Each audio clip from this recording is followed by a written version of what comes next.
INOX wind. दोस्तों इस stock का अगेन मैं एनालिसिस करने वाला हूँ। टेक्निकल और फंडामेंटल दोनों एनालिसिस करूँगा। 4 जुलाई को मैंने इस स्टॉक का एक बार रिव्यू किया था। उसमें बोला गया था कि 164 के ऊपर ये 174 तक जाएगा। तो दोस्तों ये बताते हुए मुझे बेहद खुशी हो रही है कि इस स्टॉक ने आज जो हाई बनाया है 175 रुपये का बनाया, वहीं से इसमें सेलिंग प्रेशर आया और 171 रुपये पर ये क्लोज़ हुआ। तो ये होता है दोस्तों लेबल्स की इम्पोर्टेंस। एक और आज का जो स्टॉक ऑफ द डे है उसकी तो मैं बात ही करना भूल गया। रेलटेल कॉरपोरेशन जो है वो आज का गेनर है, 15% बढ़ा हुआ है।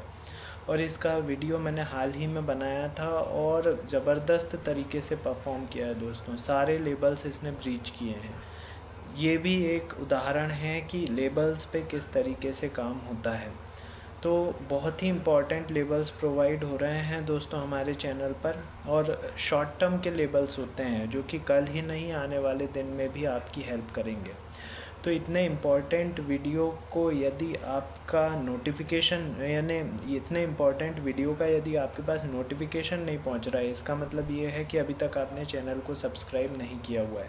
तुरंत सब्सक्राइब कीजिए, बेल बटन दबाइए, और आपका कोई शेयर है जिसके लेबल्स आप जानना चाहते हैं तो मुझे व्हाट्सअप कर दीजिए 9669902885 पर। चलिए स्टार्ट करते हैं। आइनॉक्स विंड के सबसे पहले आप लोग लेबल्स नोट डाउन कर लीजिए, ये सबसे ज़्यादा इम्पॉर्टेंट है। फिर इसके बाद मैं आपको उन लेबल्स पे कैसे ट्रेड करना है वो बताऊंगा। तो 171 रुपये पर इसने क्लोजिंग दी है।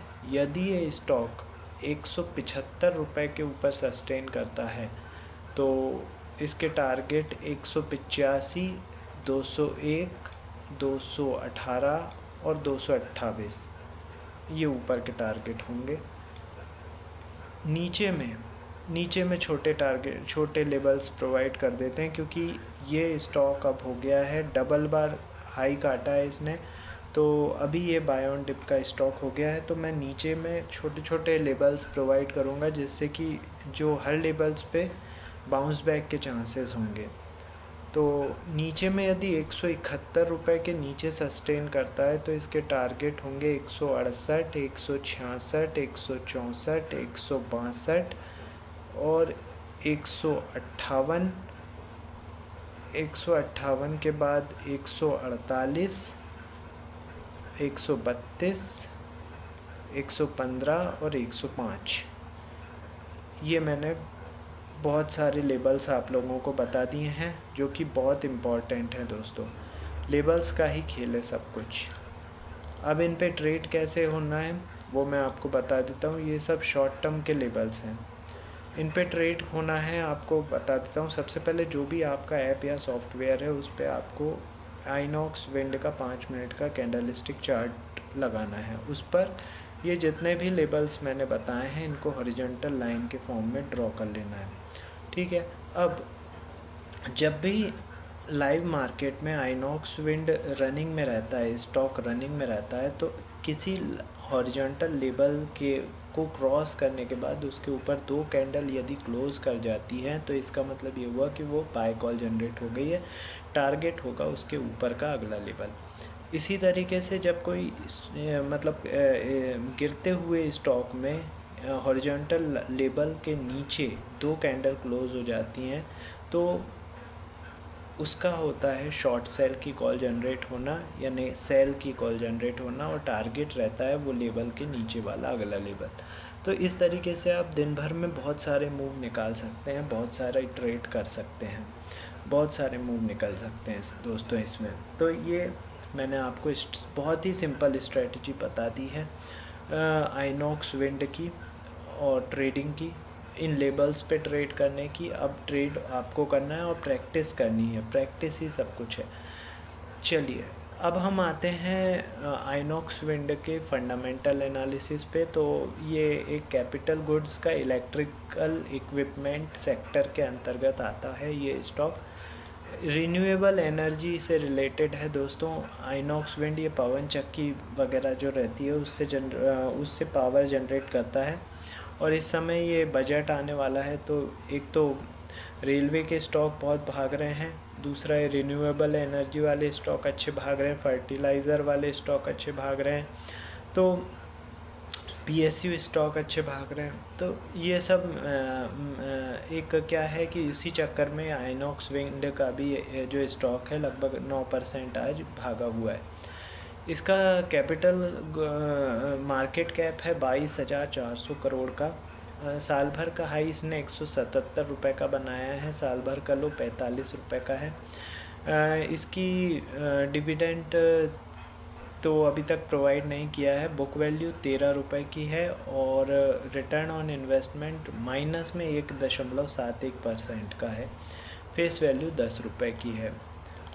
यदि मैं इसके कॉम्पिटिटर की बात करूं, कंपैरिजन की बात करूं, तो इसके कंपैरिजन में सारे कैपिटल गुड्स इलेक्ट्रिकल इक्विपमेंट वाले शेयर आ जाएंगे, जैसे siemens, ABB, BHEL, CG power, Suzlon, Hitachi, ये सब इसके कंपैरिजन में आते हैं।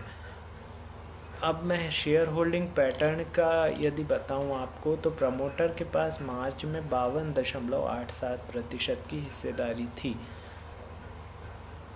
एफआईआई ने इसमें एफआईआई ने मई क्वार्टर में इसमें हिस्सेदारी बढ़ाकर 10.32% कर दी है।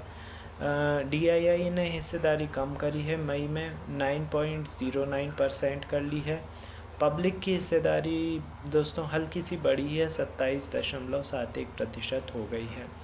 अब यदि मैं बात करूं इसके रिज़ल्ट की, तो रिज़ल्ट भी आ चुका है और स्प्लिट भी हो गया है। ये स्टॉक स्प्लिट ऐसा हुआ है कि 4/1 यानी एक जो शेयर था उसके 4 हिस्से इनने करे हैं। तो ज़बरदस्त तरीके का मूवमेंट हो रहा है दोस्तों, और जो रिज़ल्ट आया है वो बहुत ही शानदार, मतलब अबव एक्सपेक्टेशन आया था। और दूसरा ये बजट के उससे भी भागे जा रहा है।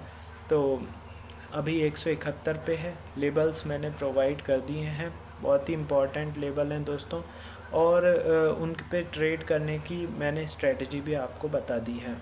अब इतने इम्पॉर्टेंट वीडियो के जैसे 4 वीडियो डेली डलते हैं दोस्तों हमारे चैनल पर। यदि इन चारों के नोटिफिकेशन आपके पास नहीं पहुंच रहे हैं, इसका मतलब ये हुआ कि अभी तक आपने चैनल को सब्सक्राइब नहीं किया हुआ है। तुरंत सब्सक्राइब कीजिए, बेल बटन दबाइए। इसके बाद आपका कोई स्टॉक है जिसके लेवल्स आप जानना चाहते हैं तो मुझे व्हाट्सअप कर दीजिए 9669902885 पर। चलिए, तो अभी के लिए इतना ही, मिलते हैं थोड़ी देर में अगले वीडियो के साथ। Thank you.